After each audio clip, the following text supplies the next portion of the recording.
l'optimisation du tri et plus particulièrement comment l'analyse des déchets recyclables par l'IA améliore la valorisation de ceux-ci et la performance des centres de tri. Je m'appelle Éric Voisin, je suis directeur associé de la société Next Waste, intégrateur de diverses solutions d'analyse des flux de déchets et d'optimisation de leur traitement. Et je suis rejoint aujourd'hui par mon associé Guillaume-Henri Evrel, à ma gauche, et par Gaspard Doutilleul, le directeur des opérations de la société Grey Parrot, donc notre partenaire technologique sur l'analyse des flux de déchets. Je vous laisse vous présenter plus avant. Merci Eric. Bonjour à tous. Donc Gaspard Doutilleul de la société Grey Parrot. Donc on est une entreprise basée à Londres, au Royaume-Uni, mais on opère déjà dans une vingtaine de pays. Donc on a des clients majoritairement opérateurs en fait de centres de tri, de recyclage. Donc on a travaillé avec eux dans un certain nombre de pays à travers l'Europe, Amérique du Nord, Asie aussi. Et en particulier donc en France, on opère à travers la société Next Waste qui nous représente et nous distribue sur le marché français. Donc, notre expertise, c'est vraiment sur l'optimisation opérationnelle des centres de tri et de recyclage par la data et l'analytique. On a une solution IA, dont on va parler au cours de ce talk, qui va en fait permettre de remonter énormément d'informations, mais vraiment qui se traduit en outils opérationnels visant à l'amélioration des performances. Merci Eric et Gaspard pour l'introduction. Donc nous, notre société Next Waste, on opère sur le marché français en distribuant et représentant diverses solutions de Grey Parrot. Le but, c'est de pouvoir proposer des solutions d'IA industrielles à nos partenaires et clients en centre de tri collecte sélective, mais aussi régénérateurs, recycleurs, différentes matières, plastique, papier, carton. Le but, c'est de pouvoir aussi apporter une certaine amélioration de la compétitivité de la filière à ce niveau-là.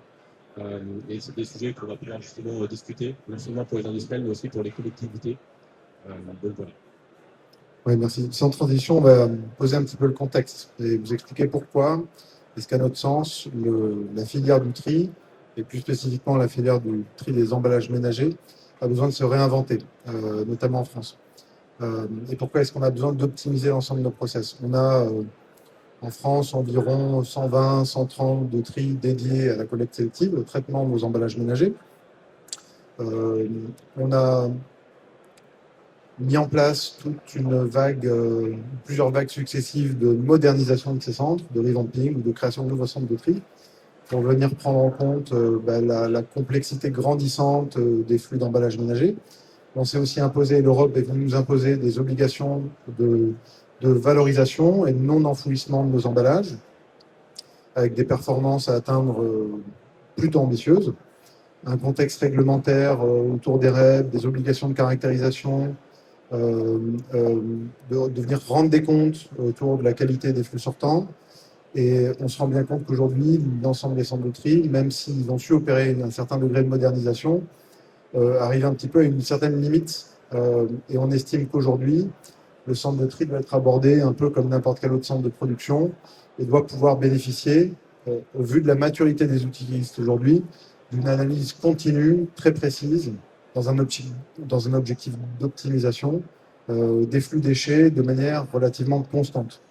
Donc on va vous expliquer un petit peu comment on essaie de répondre à la fois aux enjeux des collectivités, en termes justement d'analyse de composition des flux entrants, de contrôle de la qualité des produits sortants, et aussi aux enjeux des exploitants de centres de tri, en termes d'optimisation de leur production et de leurs procédés, par la technologie. Donc encore une fois, sans transition, Gaspard, je vais te donner la main pour nous parler un petit peu plus précisément de la technologie, comment ça fonctionne, et comment, grâce à celle-ci, on va pouvoir collectivement passer d'un pilotage empirique du centre de tri à un pilotage continu par la donnée.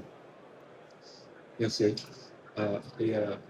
Et comme tu l'as dit Eric, c'est vraiment important aussi de comprendre pourquoi la data, au-delà de juste permettre une optimisation pour l'opérateur ou pour une ou autre partie prenante, la chaîne des déchets, c'est vraiment une chaîne de valeur. Donc il y a vraiment un besoin aussi de fournir cette information.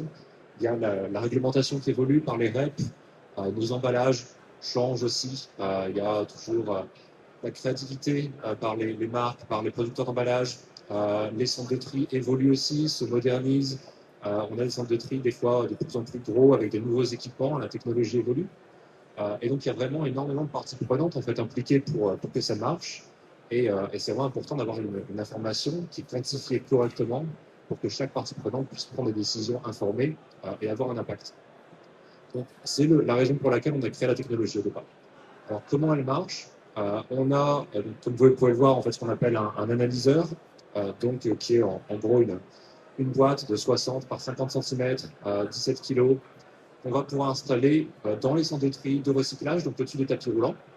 Et ensuite, derrière, on va donc utiliser notre modèle d'IA. Donc c'est un modèle qu'on a créé depuis 6 ans et en fait qui nourrit de millions de points de données qu'on a collectés que dans des vrais centres de tri de recyclage. Donc il n'y a pas de données synthétiques, il n'y a pas de photos qu'on a prises nous-mêmes, c'est vraiment tous ces systèmes qu'on a pu déployer à travers le monde, de la Corée du Sud à l'Australie, aux États-Unis, au Pérou, et évidemment dans plein de pays d'Europe, pour vraiment créer un modèle d'IA qui est robuste et qui permet une classification précise des objets.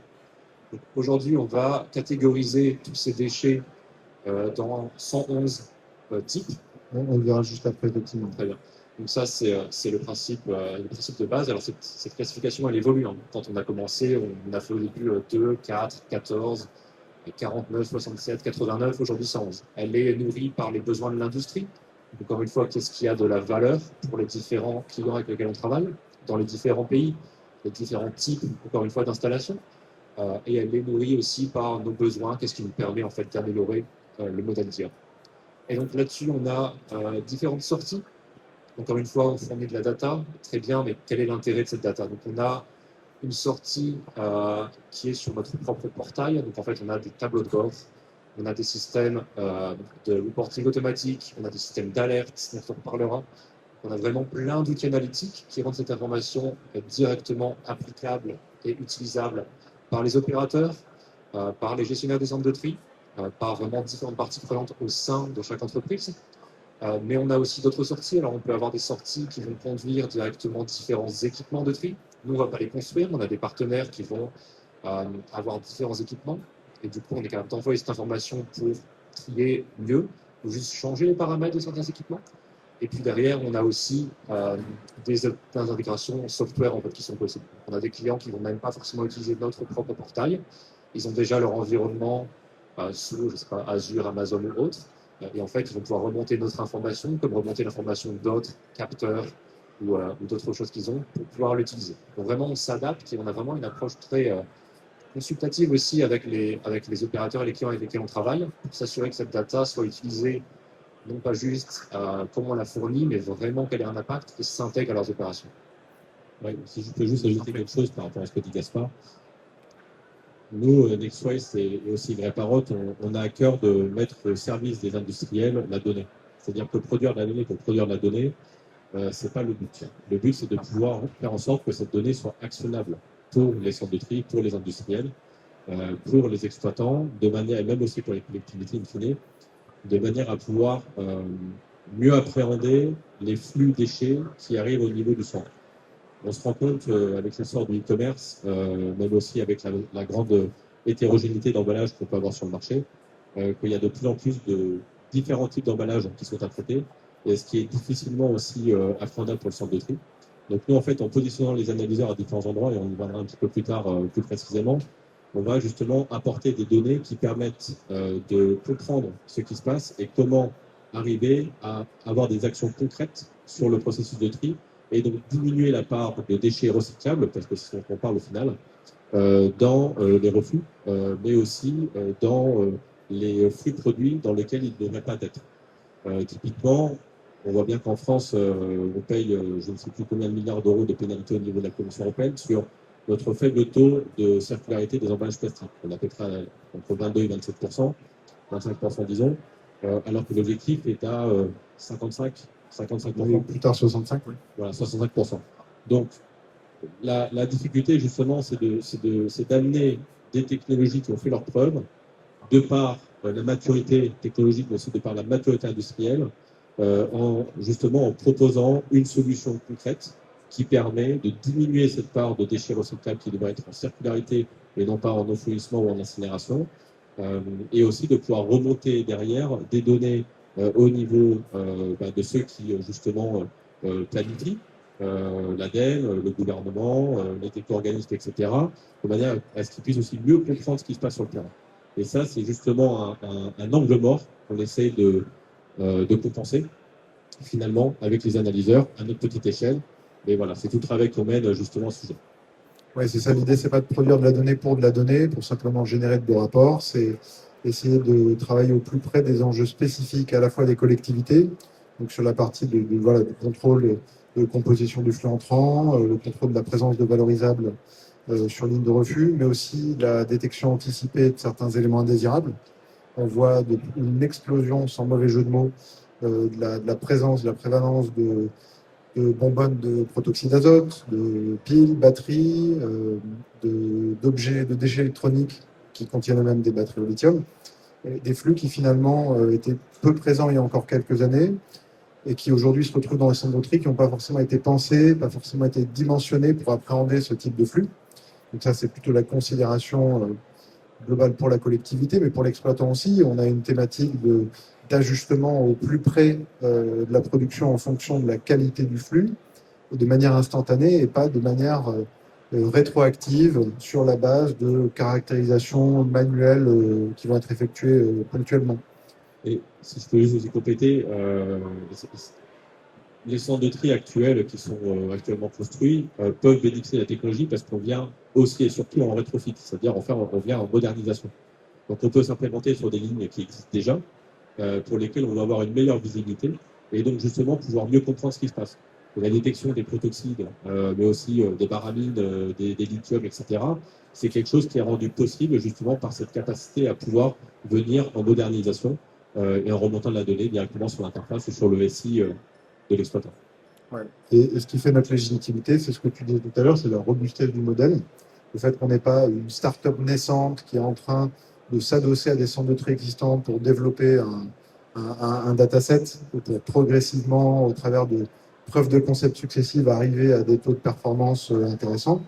On est sur un modèle dont tu vas pouvoir parler, hein, dont la classification des déchets est très très étendue et sur laquelle on est en capacité de fournir des données extrêmement précises sur lesquelles on invite nos partenaires à contrôler, à nous challenger en termes de performance.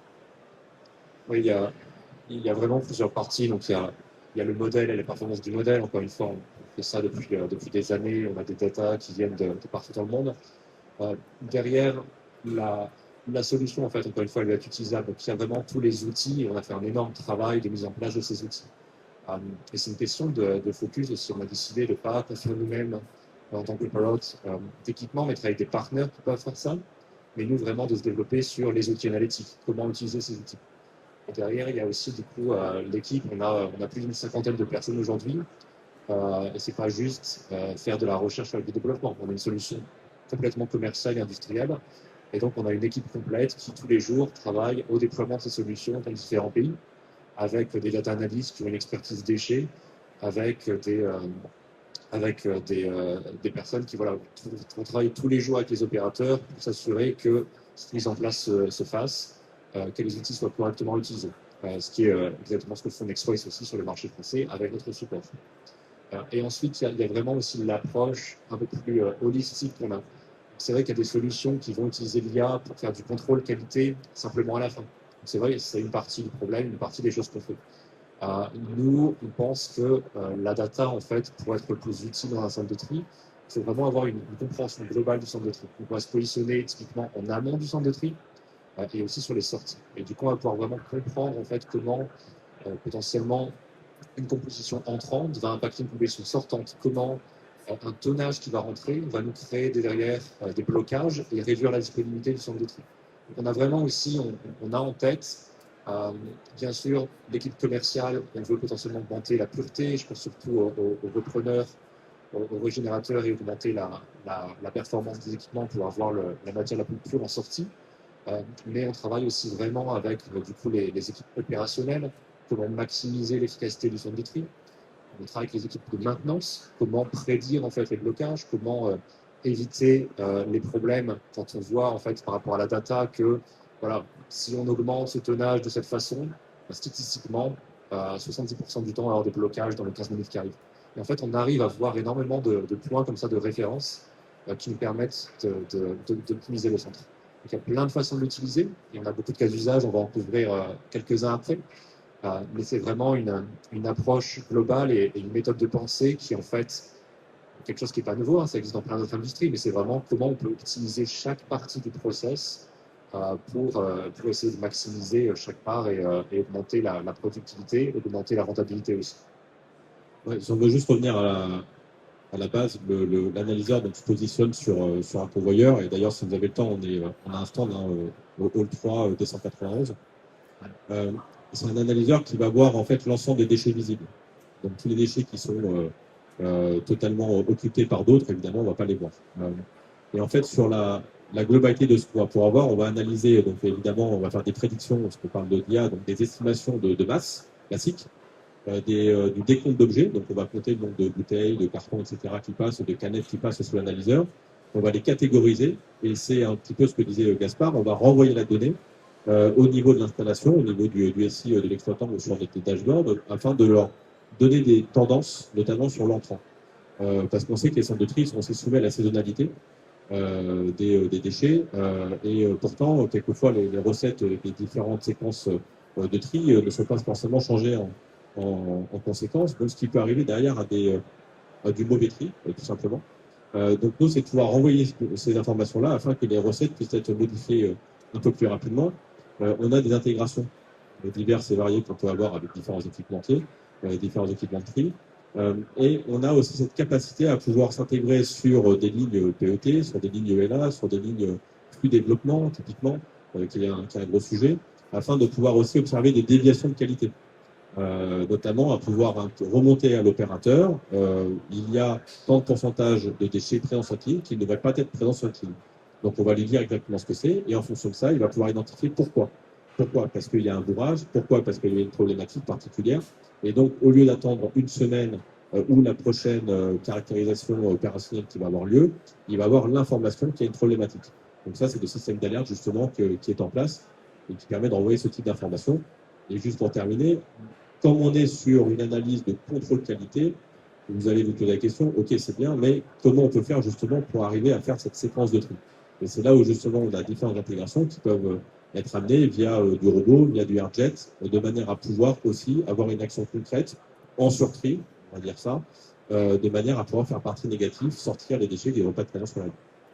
Ouais, tu mettais aussi le doigt sur un truc très très important, tu parlais de contrôle qualité et du fait que, en tout cas du retour qu'on a nous, nos partenaires, collectivités, exploitants, SPL, on se rend bien compte d'une chose très marquante sur le marché français notamment, c'est que l'ensemble des décisions qui sont prises en centre de tri, que ce soit les décisions opérationnelles au quotidien, ou même les décisions autour de futurs investissements potentiels, sont prises soit avec une absence complète de données, soit autour de données qui, à notre sens, sont peu représentatives de la situation réelle.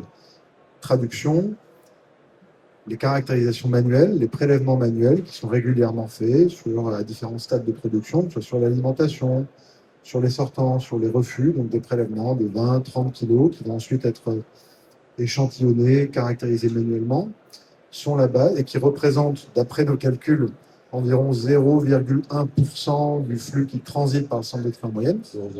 0,01 sont la base pour toutes les décisions d'investissement futur, de redimensionnement, de revamping du process de tri.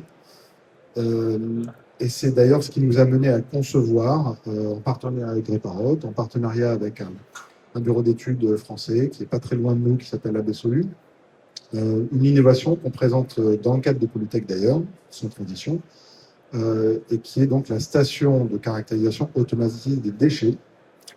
Tu pourras en parler peut-être un peu mieux que moi, Guillaume-Henri, mais l'objectif de la station de caractérisation qu'on vient proposer, c'est un dispositif complet qui, à notre sens, va permettre à terme d'augmenter drastiquement la représentativité de l'échantillonnage et qui va permettre à l'ensemble de la filière d'avoir une approche beaucoup plus standardisée, contrôlée, homogénéisée et représentative des déchets et qui, à notre sens, va pouvoir permettre de passer des échantillons beaucoup plus importants, beaucoup plus rapidement, en temps réel, et de prendre de meilleures décisions. Oui, sans faire de redite, il y a deux objectifs là-dedans. La première, c'est de détecter les dérives qu'il peut y avoir au niveau de l'apport de déchets au centre de tri, donc au niveau de la collecte. De pas caractériser seulement 40 kg, mais pouvoir caractériser de manière extrêmement rapide 120 kg et plus. 120, c'est le minimum. Sachant que l'analyseur peut traiter jusqu'à à peu près au total sur un flux normal, je crois que on a 18 honneurs, quelque chose comme ça, à peu près. Donc ça vous donne à peu près l'amplitude de la quantité de déchets qu'on peut arriver à caractériser sur une station. Alors ce que vous voyez à l'écran, c'est la station standard, mais on peut l'avoir un peu plus longue si on le souhaite.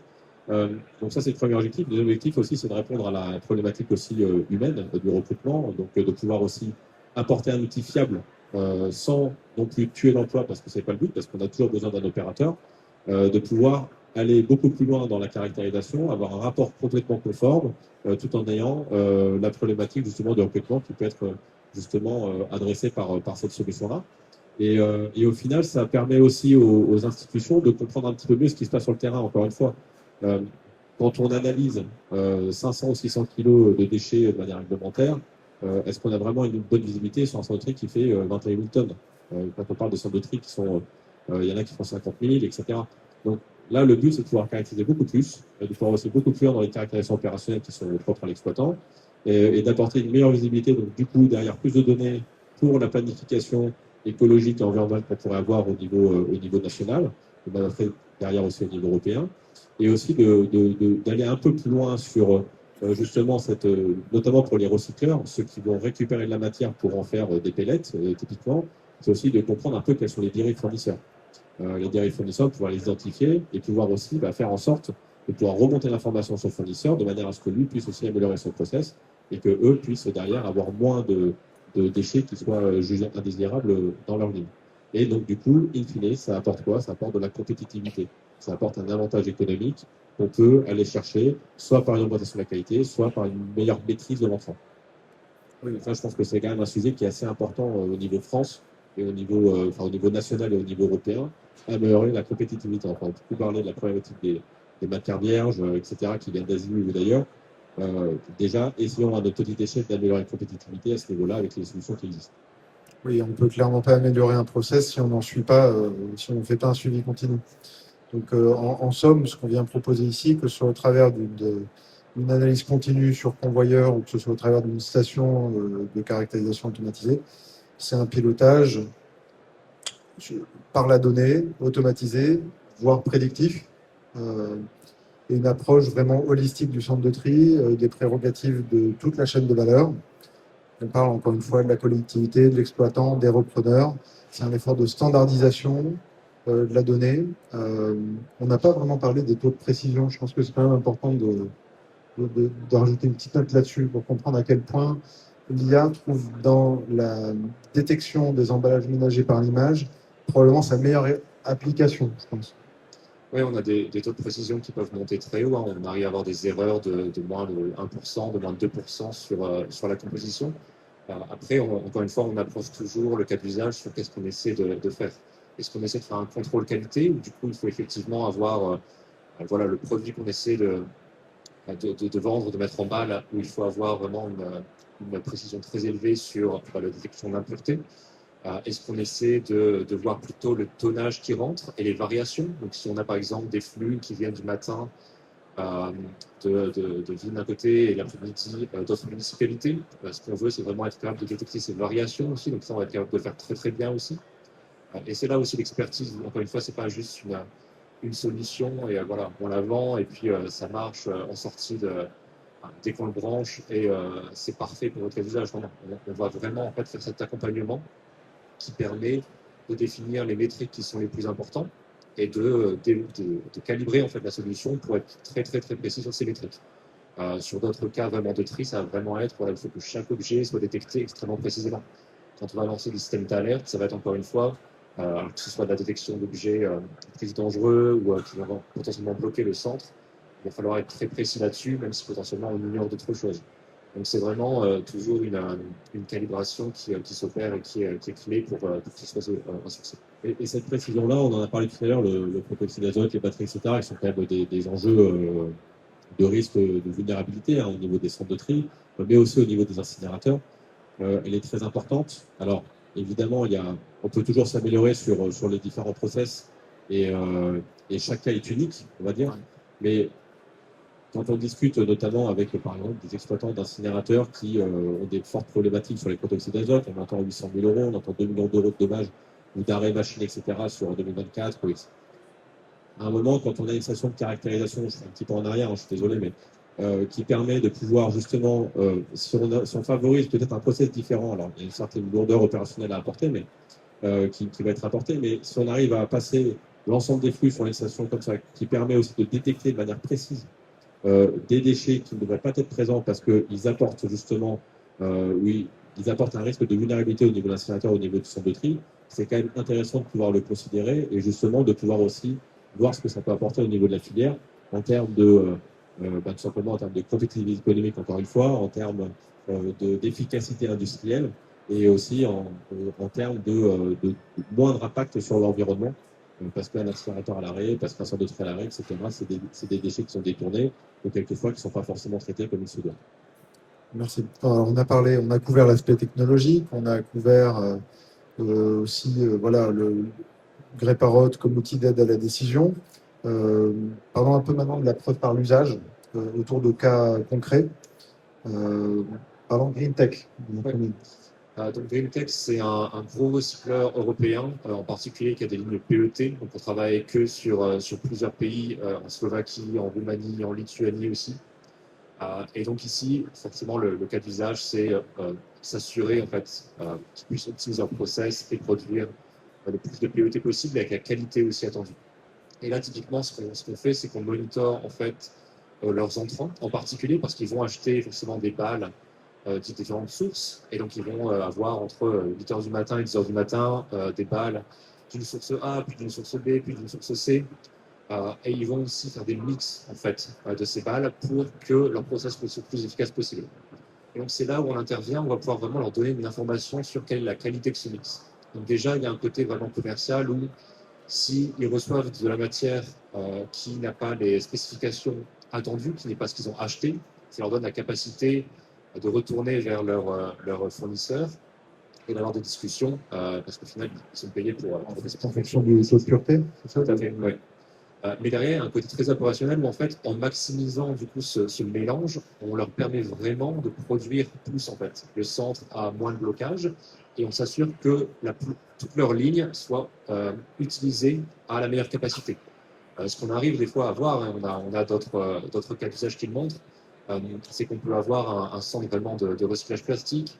Alors on le voit où le matin, ils vont avoir 30% PET, 30% PEHD, 30% PP. Ça tourne très bien, il n'y a pas de souci. Et puis l'après-midi, en fait, ils ont beaucoup trop de PET, beaucoup moins du reste. Ce qui se passe, c'est que leur ligne de PET se bloque. Donc derrière, ils ont des pertes, ils ont de l'indisponibilité. Et puis derrière, leurs lignes de PEHD et de PP sont en fait tournent à demi-capacité. Et donc en fait, c'est très inefficace. Donc l'idée, c'est quoi? C'est homogénéiser le flux. Donc c'est homogénéiser, réduire la production pour trouver le bon équilibre entre oui, qualité tout à fait. et C'est vraiment une question d'équilibre. En particulier, sur ce cas d'usage, du coup, on arrive à ils ont calculé, ils arrivent à produire 200 tonnes de plastique en plus sur un centre. Donc c'est un retour sur investissement qui se fait sur le mois, parce que vraiment, ils augmentent leur production.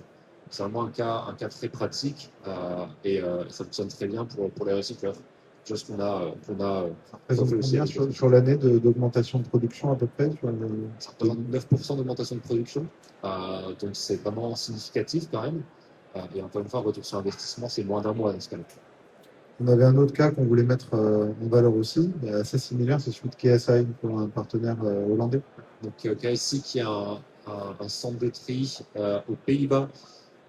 Alors du coup, sur leur centre, on a en fait une analyse des sorties.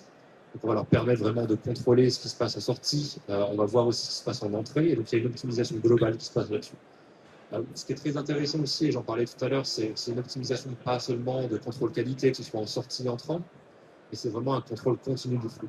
Et donc, par exemple, quand on parle de leur équipe maintenance, il y a quelque chose qu'ils ont fait avec nos analyseurs. Donc, comme tous les centres de tri, ils ont en fait, ils nettoient leurs équipements toutes les quelques heures, parce que sinon il y a des blocages. Mais auparavant, ce qu'ils faisaient, c'est que par exemple, tous 3 heures, voilà, ils nettoyaient leurs équipements en se disant voilà, ça va me permettre de rester, d'optimiser mon ensemble de tri en fait. Et en fait, ce que la data montre, c'est vraiment la chute de performance au cours du temps. Et en fait, on voit avec cette chute de performance que la meilleure façon de nettoyer, c'est pas tous les 3 heures. Donc en fait, ils ont fait des tests donc avec nos analyseurs qui leur donnent un retour d'expérience au temps réel. On va nettoyer tous les 4 heures, tous les 3 heures, tous les 2 heures, toutes les heures. De manière adaptative, quoi. Exactement. Et en fait, ce qu'ils s'aperçoivent, c'est que la chute de performance du centre apparaissait à partir de 2 heures. Ça ne sert à rien de nettoyer toutes les heures, ils vont perdre du temps et on perd de l'argent. Mais s'ils nettoient tous les 4 heures, ils vont aussi perdre de l'argent parce que dans ce cas-là, ce qu'on a, c'est qu'il y a 10% de plus dans les refus en fait. Et donc on arrive, en leur permettant de nettoyer au bon moment, à éviter ces pertes dans les refus et à vraiment maximiser la performance et aussi à éviter de ne pas être en conformité avec les spécifications qu'ils ont avec l'équivalent de CTO aux Pays-Bas. Donc ça, c'est vraiment super important. Et c'est vraiment aussi ce qui est clé et vraiment ce qui est possible avec la data, c'est d'avoir ce retour d'expérience très rapide en fait. Tous les centres de tri avec lesquels on travaille, alors des fois parce qu'ils changent un équipement ou alors parce que le flux change un peu, ils vont faire des tests, donc ils vont faire des caractérisations manuelles pour avoir assez de données pour voir si ces changements sont efficaces. Ils vont devoir faire de la caractérisation manuelle pendant 3 semaines, 4 semaines. Là où en fait on leur donne le même plus, en fait on leur donne plus d'informations en quelques heures que ce qu'ils auraient eu autrement en quelques semaines en fait. Ça permet vraiment d'optimiser la prise de décision. Et on en a pas mal des cas d'usage comme ça. On a un centre de tri qui a changé leur tri optique sur une ligne de polypropylène et on a vu la performance augmenter de 10% directement, la pureté du polypropylène. Donc ça, c'est quelque chose, encore une fois, où en fait, on permet de justifier aussi le retour investissement sur d'autres équipements. Donc c'est encore une fois une prise de décision qui peut se faire soit de façon très opérationnelle, mais aussi sur du CAPEX, sur des prises de décision plus importantes pour le centre. On en voit plein des cas comme ça, hein, des corrélations à établir entre les différentes lignes. On a le cas, je pense là maintenant, à un centre de tri des emballages ménagers français avec lequel on collabore. On a pu, sur une semaine d'analyse de données, identifier que dès que la production dépassait 12 tonnes et demie de l'heure en moyenne, on avait une chute drastique de la pureté de produits sortantes. Et qu'à chaque fois qu'on avait un ou deux bourrages machines le matin, comme les équipes cherchaient à rattraper le temps perdu en termes de production, ben on accentuait encore le problème parce qu'on surproduisait et donc on baissait encore la qualité. Donc on s'est rendu compte et on leur a proposé finalement de réguler un petit peu la production de l'entrant. C'est contre-intuitif parce qu'on leur dit réduisez votre production pour l'augmenter en gros. Baissez un petit peu l'alimentation en dessous des 12 tonnes et en faisant ça, vous allez réduire le potentiel de bourrage machine et vous allez augmenter le taux de valorisation et aussi la disponibilité du site.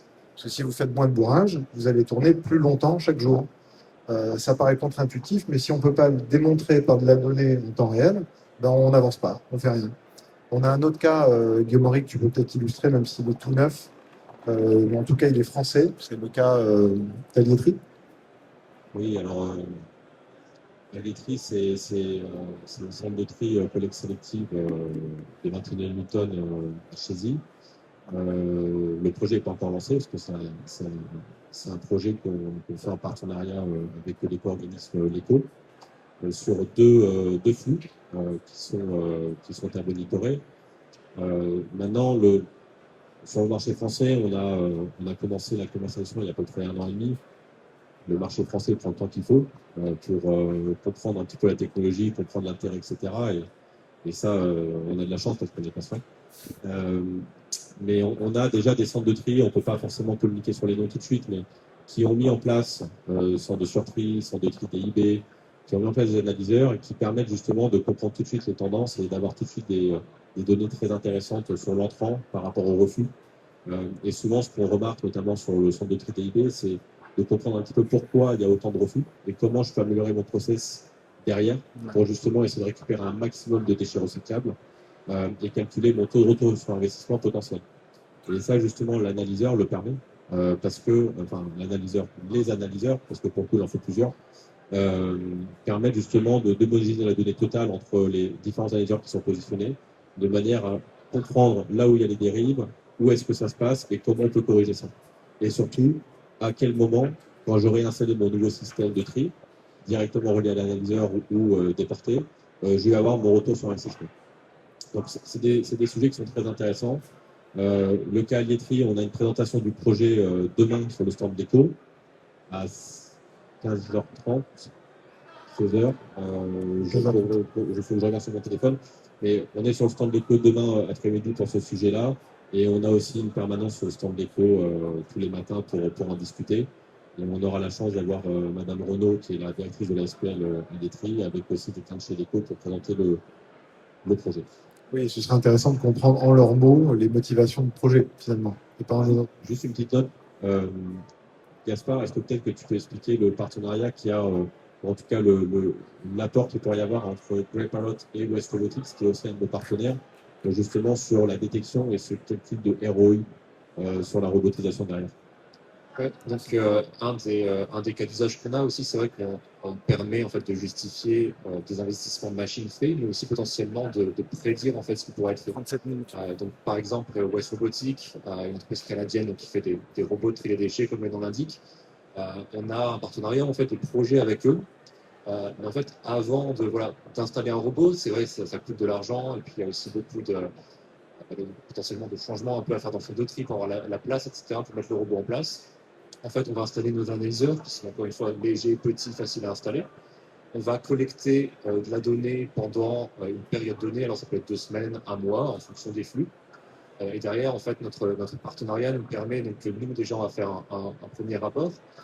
Mais West Robotics a développé aussi leur propre système qui s'appelle un robot validator. Et en fait, ils ont des algorithmes. Donc, ils vont pouvoir en fait modéliser la solution finale qui va permettre de montrer à l'exploitant, alors voilà, si vous mettez un robot, 2 robots, 4 robots, si vous les mettez du même côté du tapis, de l'autre côté du tapis, si vous choisissez cette taille-ci, cette taille-là, et si vous focalisez sur ces matières ou ces matières-là, en fait, quelles sont les options? Qu'est-ce que vous allez réussir à récupérer? Et quel va être le retour sur investissement?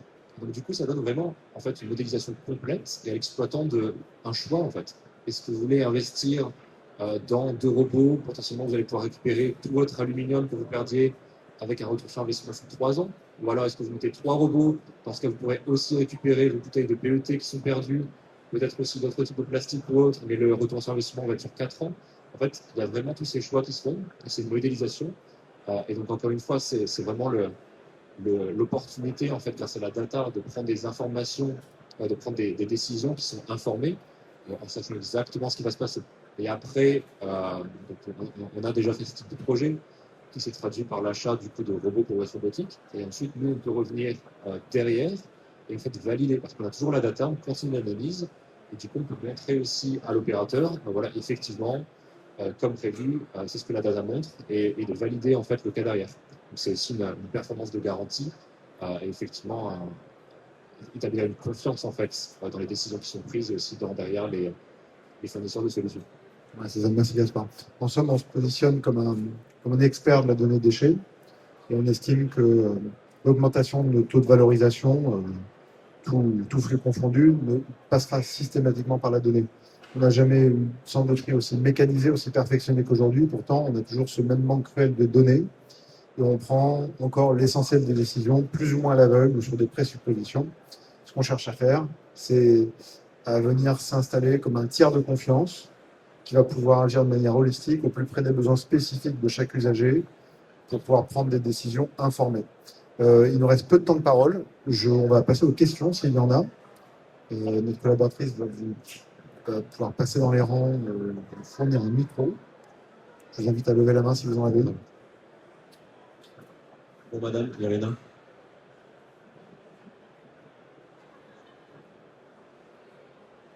Oui, bonjour. Je voulais savoir si vous faisiez aussi sur le traitement, sur les ordures ménagères. Vous avez une possibilité d'analyser le contenu des ordures ménagères. Je m'explique, nous, on a un TMB et en fait, on fait du tri en amont des ordures ménagères et ça nous intéresse d'aller toujours finement, en fait, sur la composition de ces OM. Et donc, à part faire des prélèvements et faire effectivement des caractérisations à la main, on n'a pas d'autre solution aujourd'hui. Merci pour la question. Alors, je laisserai Gaspard répondre sur la partie qui n'est pas recyclable. Mais on a pas mal de demandes de la part de bureaux d'études, mais aussi de la part aussi d'exploitants, mais aussi avec les éco-organismes sur la caractérisation des ordures ménagères, notamment tout ce qui est gâchis alimentaires, déchets recyclables qui sont présents dans les sacs noirs, etc. Si le flux est étalé correctement, évidemment, sur la partie déchets recyclables, on pourra les détecter, si tant est qu'ils ne sont pas complètement souillés. Et en fait, ce qu'il faut se dire, c'est que l'IA, en tout cas celle de Greyparrot, fonctionne comme un œil humain. C'est-à-dire que si l'œil humain arrive à voir et comprendre ce qu'il voit, le Greyparrot analyseur le comprendra aussi. Et s'il ne le comprend pas encore, il suffira juste d'un petit entraînement spécifique pour pouvoir justement ajouter cette classification. Après, sur l'ensemble des classifications qu'on a, notamment, je crois que les ordures ménagères, c'est les 7 flux, on est tout à fait pertinent sur ce type de sujet. Et c'est un sujet justement qu'on a en discussion actuellement avec certains de nos confrères sur le salon. Tu veux rajouter quelque chose, Gaspard, sur la question? Non, effectivement, on a déjà fait des projets sur les ordures ménagères où on se focalise vraiment sur la détection de tout ce qui est valorisable. Et ça se fait très bien, encore une fois, à partir du moment où on peut le voir. Effectivement, s'il y a beaucoup de densité et autres, on ne va pas être capable de forcément vous donner un tonnage correct pour tout le flux. En fait, en général, quand on a fait ça, ce n'était pas l'important. C'était vraiment de pouvoir quantifier ce taux d'ordures ménagères. Et notamment, on a fait un projet avec West Robotics aussi sur ce cas d'usage. On a des ordures ménagères, on sait qu'il y a des pertes de canettes en aluminium, de bouteilles en plastique et autres. Est-ce que ça vaut le coup d'avoir une solution robotisée pour le récupérer? Oui ou non? Est-ce qu'on a assez en fait pour justifier cette installation? Est-ce qu'il y a une proportion de valorisable suffisante pour Exactement. justifier une strate de séparation, quoi. Exactement. D'autres questions? Écoutez, on vous remercie beaucoup pour votre attention et on vous invite à nous rejoindre au hall 3, au stand D191 pour une démo. On fait la démonstration de notre module d'analyse en temps réel avec un convoyeur installé. Vous pouvez y déposer vos déchets, voir comment ça fonctionne. Vous pourrez aussi me retrouver demain à la tribune. On est présélectionné pour les Innovation Awards autour de notre station de caractérisation automatisée. On espère bien voir retenu. Donc n'hésitez pas à venir nous. Et j'ajouterai que si vous voulez voter pour le vote du public, c'est encore ouvert jusqu'à demain. En complément aussi de l'intervention sur le stand de l'écho demain après-midi. Merci à tous. Merci. Merci beaucoup.